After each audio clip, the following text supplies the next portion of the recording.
Yu Bab 8. Saat ini di dalam ruang tamu keluarga Bima tengah terjadi perbincangan antara Bima dan para orang tua anak-anak. Bima sendiri sedang mendengar penjelasan dari Joni tentang mengapa ia dan teman-temannya menghadang Arga di jalan dan berniat untuk mengeroyoknya di tempat. Tak lama kemudian, terlihat Nia datang bersama Arga yang terlihat seperti baru saja bangun dari tidur. Terlihat dari rambut Arga yang acak-acakan. Pemuda itu hanya mengenakan kaos oblong dipadukan dengan celana pendek di atas lutut sedikit. Dia masih terlelap ketika Mami Nia membangunkannya. Maminya memang benar-benar tahu mencari waktu yang tepat, gerutu batin Arga. Arga, ini Joni sama teman-temannya datang mau minta maaf sama kamu. Sekalian kamu jelaskan apa kamu punya hubungan sama anak gadis ini. Bima menatap putranya yang sudah duduk di sebelahnya diapit Nia. Mereka bertiga duduk di sofa yang sama sehingga membuat orang-orang menatap mereka dengan tatapan kagum sekaligus iri. Mereka memiliki wajah yang tampan dan cantik, pikir orang-orang itu dalam hati. Arga menatap papanya sebentar kemudian mengalihkan perhatiannya pada sosok gadis yang dimaksud. Kening Arga mengerut menatap gadis yang bahkan tidak ia kenali. Siapa? Aku enggak kenal dia, Pa, kata Arga, membuat Titin menatap Arga tak percaya. Arga, kamu enggak kenal aku. Kita satu kelas di kampus, ujar Titin, membuat Joni kepanasan. Sepertinya Titin menyukai Arga, pikir Joni tidak terima.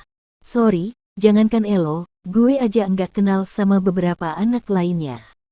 Arga mengangkat bahunya. Arga tidak bohong karena memang ia tidak kenal dengan beberapa teman sekelasnya. Terlebih lagi dengan anak-anak yang bahkan tidak pernah berinteraksi dengan Arga. Arga memang tidak mengenali mereka, tapi mereka mengenali Arga dengan baik. Wajah tampan dan kekayaan orang tuanya tentu saja menjadi hal utama. Terutama para gadis mengenal sosok Arga. Jadi, apa lo pernah menggoda Titin? Titin itu pacar gue, ujar Joni menatap Arga tajam. Gue bahkan enggak kenal dia. Kenapa bisa gue goda dia? Arga membalas tatapan Joni tanpa rasa takut. Sorry, bukan maksud gue mau pandang fisik atau apa, ya. Di kampus banyak anak cewek yang bahkan cantik-cantik banget aja gue enggak pernah goda mereka. Apalagi, Arga menunjuk Titin dengan gerakan bibirnya. Yah, lo bisa lihat sendiri. Maksud lo, Titin jelek, iya. Joni menatap Arga tidak terima. Gue enggak ada ngomong begitu. Lo sendiri yang ngomong, bukan gue, sahut Arga santai. Sekali lagi gue tegaskan, gue udah anak cewek. Kalau lo kurang puas dengan jawaban gue, lo bisa pergi ke kampus dan selidiki sendiri. Arga tidak bisa berkata-kata ketika orang tidak mau percaya padanya. Lagi pula, mau Joni percaya atau tidak bukan urusan Arga. Arga sendiri bahkan tidak pernah melirik anak gadis yang berada di kampusnya. Entah mengapa Arga tidak tertarik sama sekali untuk pacaran meski usianya saat ini sudah 20 tahun. Mungkin karena masa lalu sang mama, membuat Arga berpikir jika semua wanita sama. Ah, yang berbeda hanya maminya saja, pikir pemuda 20 tahun itu. Benar, lagi pula, saya kenal anak saya. Dia anak baik-baik, dia punya mami perempuan dan kedua adiknya juga perempuan. Enggak mungkin dia mau berbuat yang enggak-enggak sama perempuan, kata Nia yang sejak tadi diam. Sudah pernah dikatakan Nia belum? Nia tidak akan pernah mengizinkan orang lain untuk memandang rendah anak-anaknya. Jika dia boleh menghujat anak-anaknya bukan berarti orang lain ia izinkan. Contoh saja Joni, enak saja pemuda itu menuduh putranya yang tidak-tidak, pikir Nia kesal. Sekali lagi kami minta maaf atas masalah yang dibuat sama anak-anak. Tolong, Pak, kami mau berdamai. Jujur saja, kalau Bapak mau membawa kasus ini ke jalur hukum, kami enggak bisa berbuat apa-apa. Kami orang enggak mampu, ujar Romli menatap Bima. Pria paruh baya itu juga malu akan sikap putranya yang menggebu-gebu untuk membela Titin. Lihat itu, John, Bapak kamu yang minta maaf atas kesalahan yang kamu buat.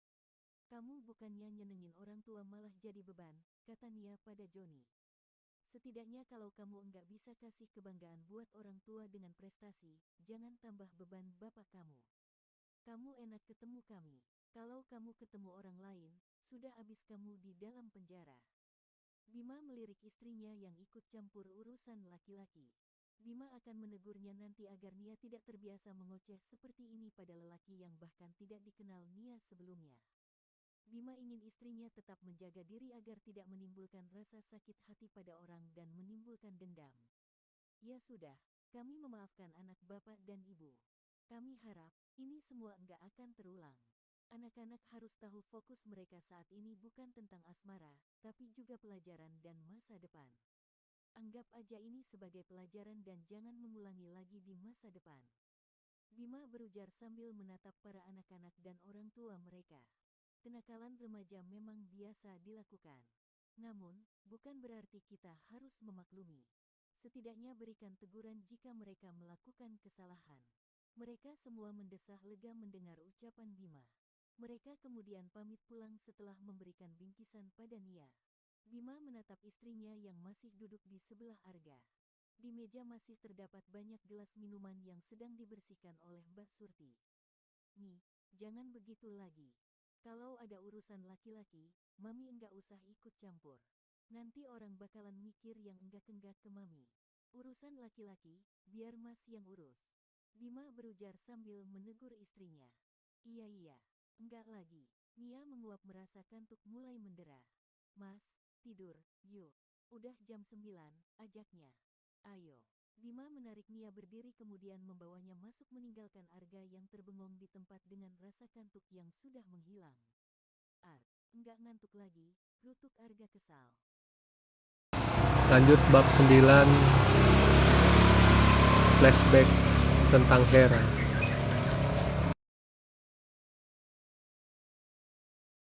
Pagi-pagi sekali Nia sudah terbangun menyiapkan sarapan untuk anak-anak dan suaminya. Kelo sudah di dapur membantunya menghidangkan piring di atas meja. Sementara Arga entah berada di mana putranya itu. Ini sudah 1 minggu sejak kejadian di mana Joni dan semua orang yang terlibat untuk mengeroyok Arga datang. Mereka sudah sepakat untuk berdamai. Hal itu tentu saja membuat Nia merasa lega karena ia tidak harus turun tangan dalam mencari informasi keberadaan anak-anak nakal itu. "Pagi, sayang. Kamu buat sarapan apa?" Nia menoleh dan mendengus ketika Bima tiba-tiba datang dan memeluknya dari belakang. Bima seperti tidak sadar jika saat ini tidak hanya ada dirinya melainkan ada Kelo dan Bu Idah di dapur. "Buat sarapannya nasi goreng biasa, Mas. Mas duduk aja di sana. Biar aku siapkan kopi untuk Mas." "Oke." Sebelum berbalik pergi, Bima sempat mencuri kecupan di bibir istrinya. Hal itu tentu saja membuat Nia memelototi suaminya. "Ada Kelo," bisik Nia Lanjut sambil bab melirik 9. putra bungsunya. Jangan lupa "Dia like, komen, dan enggak akan subscribe-nya ngerti. ya. Kalau Gas. Mas lupa, aku ingatkan, Kelo sekarang berada di kelas 10 SMA. Dia bukan anak-anak lagi," ujar Nia ketus. Bima tak menyahut. Pria itu mengangkat bahunya kemudian melangkah menuju meja makan yang menyatu dengan dapur. Meja makan berukuran lebar tersebut berada di tengah ruangan dan ditempatkan dengan tempat strategis. "Bang Arga udah bangun." Bima menatap putra bungsunya yang sudah mengambil posisi duduk. Kelo menggeleng pelan kepalanya dan menjawab, "Bang Arga kuliah masuk siang." Bima menganggukkan kepalanya mengerti. Jika Arga kuliah masuk siang, itu tandanya si sulung tidak akan repot-repot untuk bangun pagi. Tak lama hidangan akhirnya tersedia di atas meja. Sarapan akhirnya dimulai dengan mereka bertiga di meja makan. Sementara untuk Alea dan Alana masih tidur. Usai sarapan, Bima langsung mengantar Kelo ke sekolahnya sebelum akhirnya ia menuju kantor tempatnya mengais rezeki. Saat tiba di ruangannya, pintu ruangan diketuk. Sosok Eren masuk setelah dipersilakan oleh Bima. Pak Dirman Diningrat menghubungi saya pagi ini. Beliau ingin bertemu dengan Bapak saat makan siang nanti." "Dirman Diningrat," ulang Bima sambil mengerutkan keningnya. Bima sepertinya tidak mengenali nama itu. "Siapa itu?" Pak Dirman Diningrat memiliki nama lengkap Dirman Anwar Diningrat. Beliau adalah pengusaha batubara. Memiliki seorang istri bernama Diayu Ratnasari dan mereka belum memiliki keturunan. Pasangan ini menikah sekitar 20 tahun yang lalu dan belum juga dikaruniai anak. Mereka tidak ingin mengadopsi anak karena berpikir bukan darah mereka langsung. Sementara keluarga Pak Dirman menuntut agar Pak Dirman memiliki anak. Total kekayaan mereka. Stop. Setelah Bima mengangkat tangannya. "Hubungi beliau, saya hanya punya waktu 30 menit, titah Bima." Telinganya sudah terlalu panas mendengar ocehan sekretarisnya. Padahal Bima hanya menanyakan siapa Dirman Diningrat itu. Namun, sekretarisnya justru menjelaskan secara terperinci asal-usul Dirman. Baik, Pak. Itu saja. Iya. Kalau begitu saya permisi, pamit Eren. Setelah itu, Eren melangkah pergi meninggalkan Bima yang terpekur sendiri. Bima sedang mencoba mengingat siapa sosok bernama Dirman Diningrat itu. Bima merasa tidak kenal pada sosok itu, tapi juga ia merasa seperti tidak asing. Tak mau memikirkannya, Bima akhirnya memilih fokus pada pekerjaannya. Daripada memikirkan sesuatu yang akan ia ketahui nanti. Garis bawah garis bawah garis bawah garis bawah garis bawah. Prang. Ningrum membanting gelas yang sedang ia pegang ke lantai. Wanita tua itu menatap tajam putranya yang masih terlihat tenang menyantap makanannya. Mau sampai kapan ini, Dirman? Mama ingin memiliki cucu. Semua adik dan kakak Mama bahkan sudah memiliki cicit. Sementara Mama, satu pun enggak punya. Wanita tua bernama Ningrum itu menatap putranya dengan napas memburu. Keinginannya untuk memiliki cucu dari putra satu-satunya yang ia miliki, tidak akan pernah terkabul. Pasalnya, saat kembali dari luar negeri beberapa tahun lalu, Dirman membawa kabar mengejutkan untuknya. Putranya setuju untuk meninggalkan kekasihnya yang sudah melahirkan dan kembali padanya. Namun, beberapa bulan kemudian sang putra kembali memberi kabar mengejutkan sehingga membuat Ningrum saat itu frustrasi. Dirman dengan santainya bercerita jika ia pernah mengalami kecelakaan sebelum pacarnya itu melahirkan. Dirman sempat dirawat selama sebulan dan akhirnya kembali normal seperti sedia kala.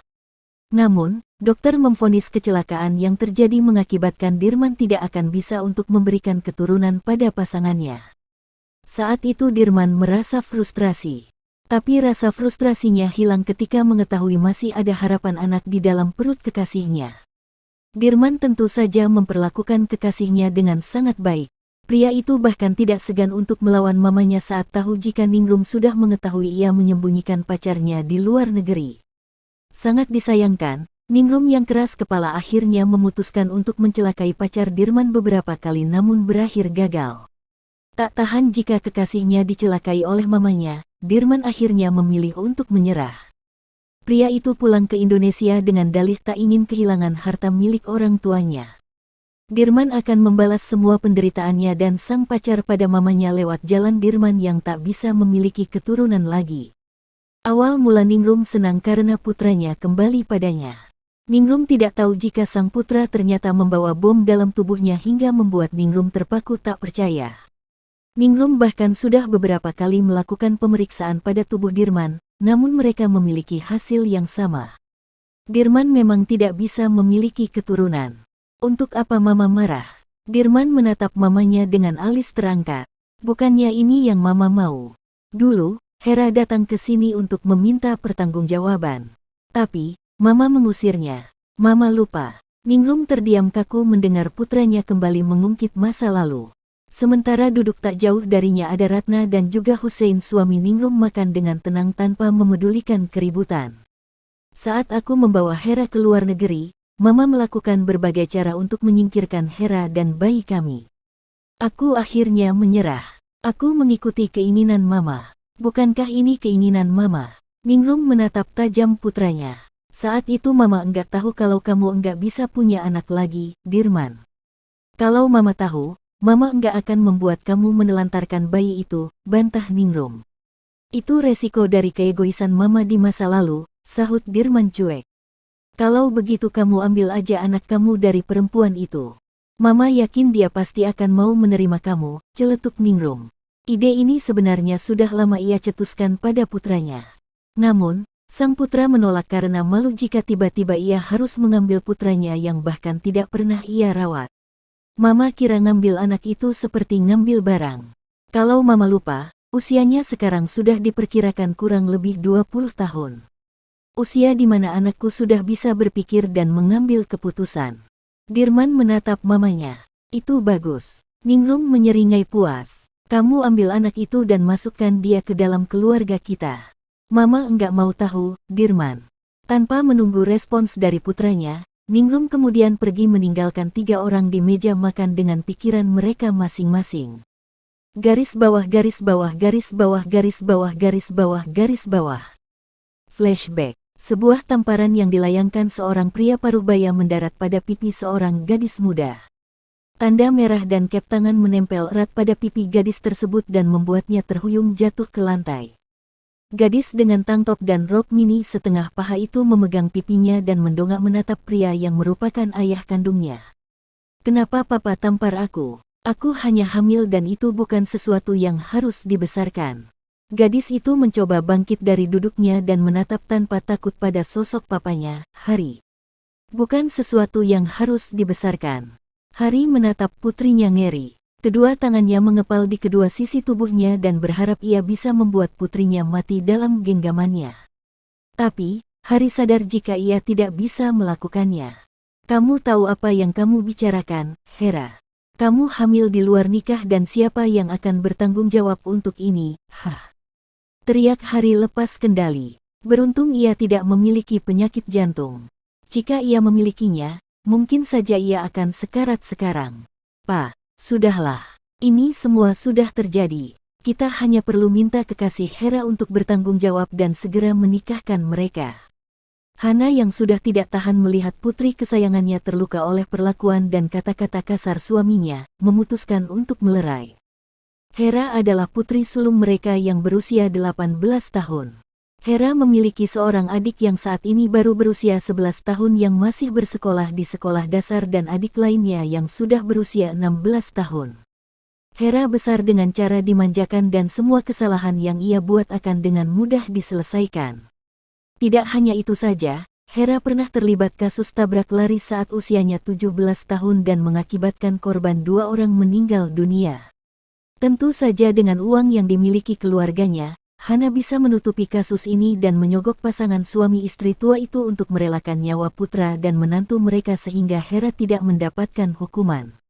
Kasus bullying juga terjadi di sekolah Hera saat SMA, yang membuat 2 orang siswi kelas 10 bunuh diri dengan meloncat dari lantai kelas yang terletak di lantai 3. 2 siswi tersebut tidak kuat menahan bullying yang dilakukan Hera hingga menyebabkan mereka memilih mati karena tekanan mental. Memiliki uang banyak tentu saja membuat mereka bisa melakukan apa saja, termasuk membeli nyawa orang-orang yang pergi dengan cara mengenaskan akibat ulah Hera. Kali ini Hera sedang hamil tanpa memiliki suami. Hal tersebut membuat Hana memikirkan cara agar kekasih Hera mau bertanggung jawab. Setelah menyusun rencana, Hera akhirnya menghampiri kekasihnya yang bernama Dirman Anwar yang merupakan salah satu anak pejabat di kota tempat mereka tinggal. Sesampainya di rumah Dirman, bukannya mendapat sambutan antusias dari keluarga Dirman, Hera justru diusir dengan cara yang menyakitkan. Gadis 19 tahun itu dilempar dari gerbang hingga membuatnya jatuh ke aspal. Beruntung tidak ada luka parah atau sesuatu yang terjadi pada kandungannya. Seorang wanita parubaya keluar dari gerbang dan berdiri sambil berkacak pinggang di depan Hera yang kini sedang mencoba berdiri dari posisinya. "Enggak tahu malu. Kamu kira, kamu siapa datang-datang minta pertanggungjawaban putra saya?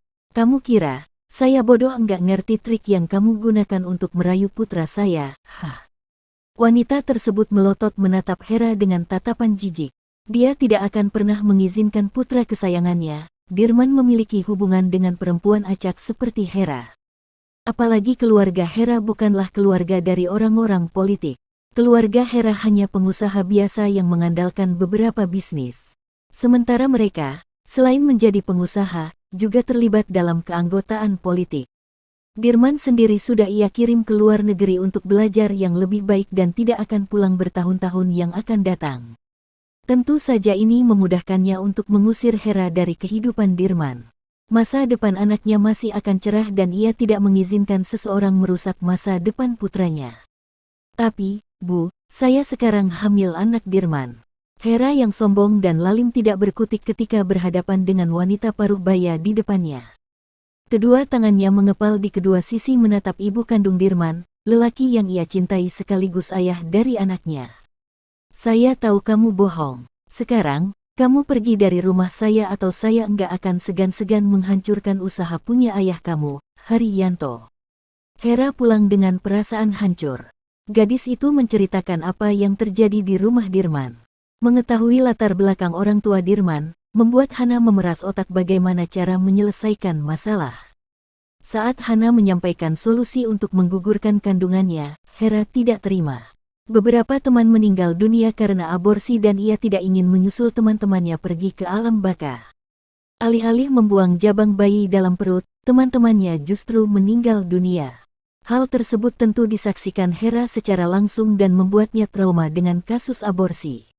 Hana tidak punya pilihan lain selain mendatangi sahabat sekaligus tetangga sebelah rumahnya agar mau menikahkan putranya dengan Hera. Jika Nurmi sahabatnya tidak setuju, maka Hana akan menggunakan kartu trufnya untuk menjinakkan Nurmi.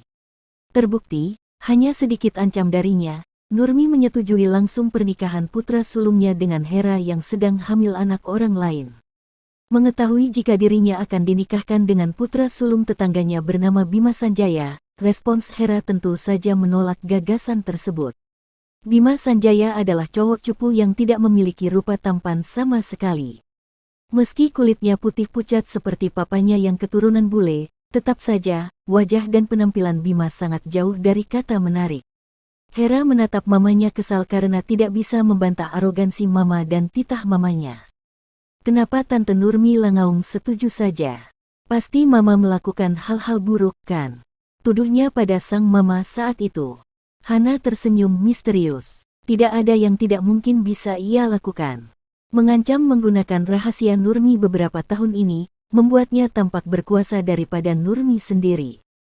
Rahasia yang ia sendiri yang tahu di mana bertahun-tahun lalu, ia memergoki Nurmi mendorong mama mertuanya alias ibu kandung Roy dari tangga lantai 2 hingga tewas di tempat.